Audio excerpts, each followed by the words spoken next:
নমস্কাৰ মই পল আৰু আপোনালোকে চাই আছে ডিজিটেল আসাম আমি আলোচনা কৰি আছো CTET environmental studies important question answer আৰু আজি এটো পাৰ্ট 6 ভিডিও আৰু এই পাৰ্ট 6 ত আমি আলোচনা কৰিম প্ৰিভিয়াস ইয়াৰৰ কেইটামান প্ৰশ্ন উত্তৰ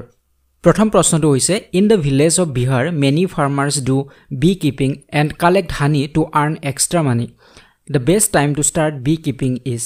সো প্ৰশ্নত কৈছে যে বিহাৰৰ খেতিয়কসকলে এক্সট্ৰা ইনকামৰ বাবে বা এক্সট্ৰা মানিৰ বাবে তেওঁলোকে খেতিৰ উপৰিও বি কিপিং কৰে যে ইহঁতে মৌ পালন কৰে প্ৰশ্নটো হৈছে যে বি কিপিং কৰাৰ বাবে বা মৌ পালন কৰাৰ বাবে উপযুক্ত সময় কোনখিনি অপচনত আছে January to March April to June July to September আৰু অক্টোবৰ টু ডিসেম্বৰ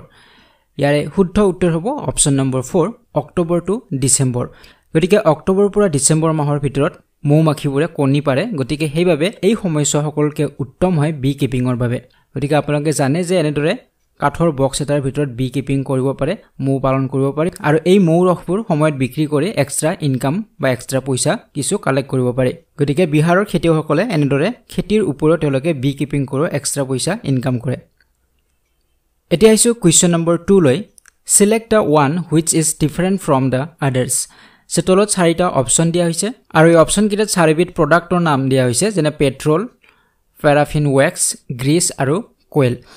এতিয়া ইয়াৰ ভিতৰত কোনটো ইয়াৰ অমিল হয় কোনটো ডিফাৰেন্ট হয় এই চাৰিটাৰ ভিতৰত এটা অমিল আছে হেতু আমি চিনাক্ত কৰিব লাগে সো প্ৰথমটো পেট্ৰল দ্বিতীয়টো হৈছে ওয়্যাক্স আৰু তিনি নম্বৰটো হৈছে গ্ৰীছ এই তিনিও বিধ হল ক্ৰুড পেট্ৰলিয়ামৰ পৰা প্ৰস্তুত হোৱা প্ৰডাক্ট হয় সো অহদিত যেটো পেট্ৰলিয়াম এই পেট্ৰলিয়ামক পিউৰিফাই কৰাৰ পিছত পেট্ৰল হ'ব বা তাৰ পৰা ওয়্যাক্স হয় বা গ্ৰীছৰ প্ৰস্তুত কৰা হয় কিন্তু কয়েল বা কয়লা ক্ৰুড পেট্ৰলিয়ামৰ পৰা প্ৰস্তুত হোৱা প্ৰডাক্ট নহয় গতিকে এই ক্ষেত্ৰত অমিল হৈ আছে 4 নম্বৰটো কয়েলটো এটো হ'ব শুদ্ধ উত্তৰ অপচন নম্বৰ 4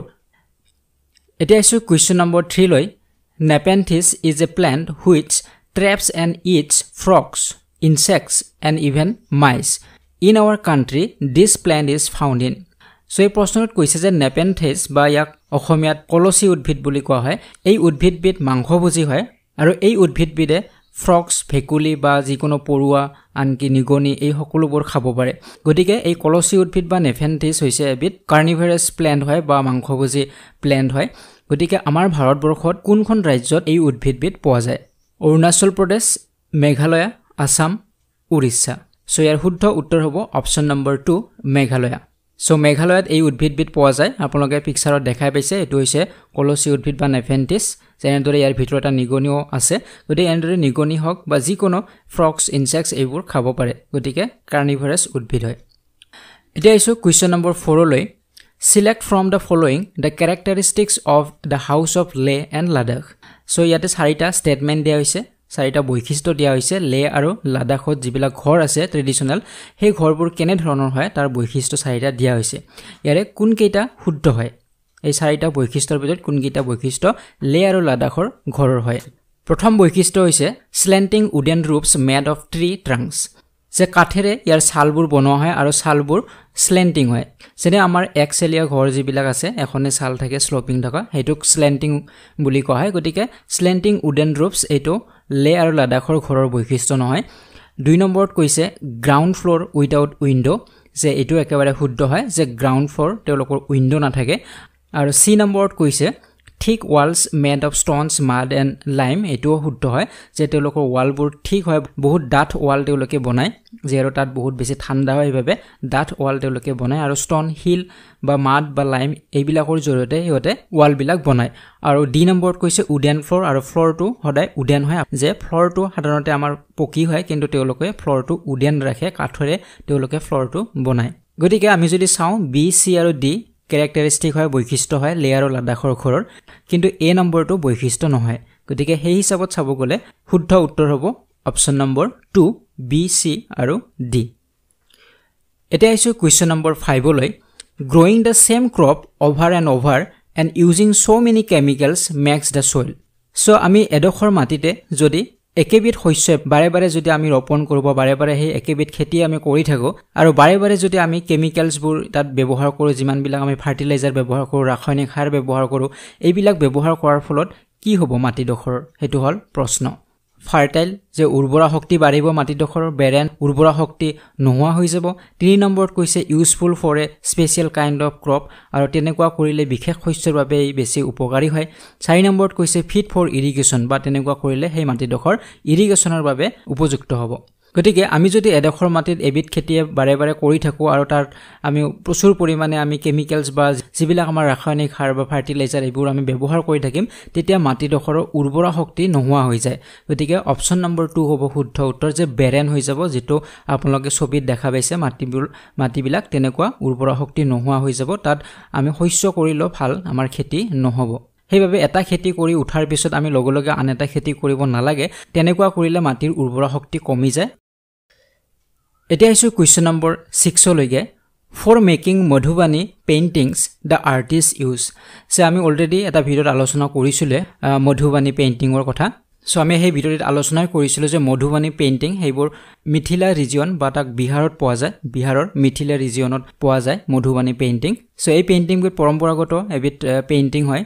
আৰু এই পেইন্টিংবোৰ সাধাৰণতে মানুহৰ পেইন্টিং হয় হিউম্যান বিংছৰ হয় ফ্লাৱাৰৰ হ'ব পাৰে বাৰ্ডছৰ হ'ব পাৰে এনিমেলছ হ'ব পাৰে এইবিলাকৰ পেইন্টিং বনোৱা হয় আৰু ইয়াতে বিভিন্ন ধৰণৰ প্ৰাকৃতিক ৰং ব্যৱহাৰ কৰা হয় হালধি বা ৰংগুৰা বা নীল এনে ধৰণৰ প্ৰাকৃতিক উদ্ভিদৰ পৰা তেওঁলোকে ৰং বনায় আৰু চাউলৰ পেষ্ট বনায় চাউলৰ পেষ্টৰ লগত তাক মিক্স কৰি এই ৰংবিধ বনোৱা হয় আৰু এই পেইন্টিংবোৰ বনোৱা হয় গতিকে এই প্ৰশ্নটোত হেতুৱে সুধিছে যে for making Madhubani paintings the artist ইউজে এই মধুবাণী পেইন্টিং বনোৱাৰ বাবে আৰ্টিষ্টবোৰে কি ব্যৱহাৰ কৰে স্পেচিয়েল মেট পোস্টাৰ কালাৰ্স যে পোস্টাৰ কালাৰ ইউজ কৰে মই কৈছে যে তেওঁলোকে কেনে ধৰণৰ কালাৰ ইউজ নকৰে নেচাৰেল কালাৰ হে ইউজ কৰিছিলে fibre paints of very good quality fibre paints তেওঁলোকে ইউজ নকৰে আৰু 3 নম্বৰত কৈছে paints made by dissolving silver and gold তেনে কোনো ধৰণৰে কেমিকেল ৰং তেওঁলোকে ব্যৱহাৰ নকৰে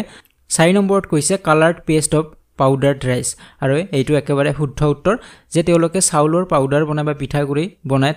তাৰ লগত সেই ৰংবোৰ মিক্স কৰি এটা পেষ্ট বনাই আৰু সেই ৰঙেৰে তেওঁলোকে এই আৰ্টবোৰ কৰিছিলে গতিকে শুদ্ধ উত্তৰ হ'ব অপচন নম্বৰ 4 এতিয়া আছে কোৱেশ্চন নম্বৰ 7 লৈকে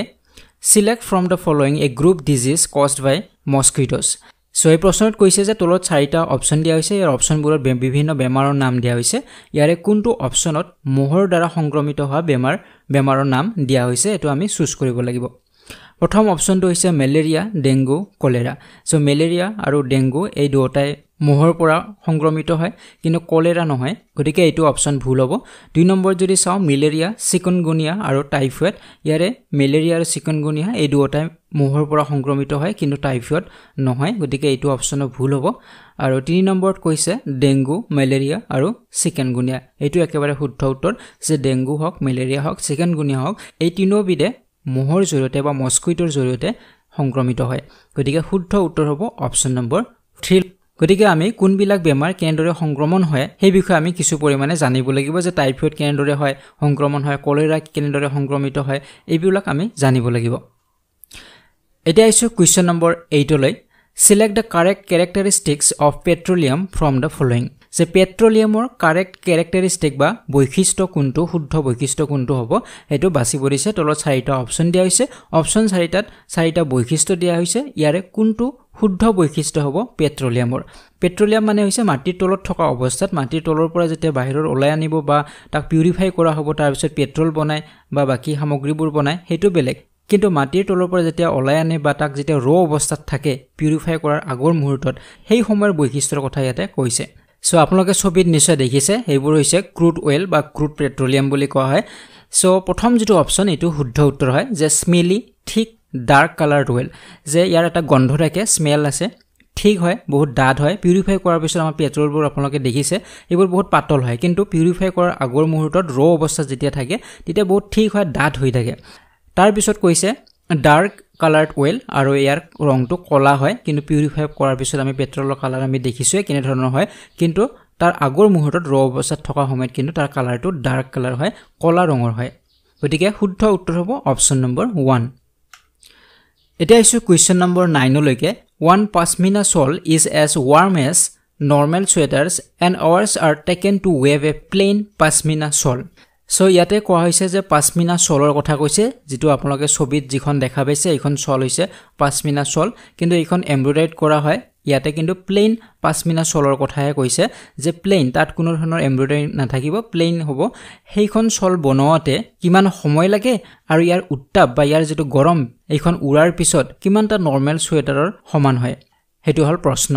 গতিকে ইয়াৰ শুদ্ধ উত্তৰ হ'ব অপচন নম্বৰ 2 হ'ব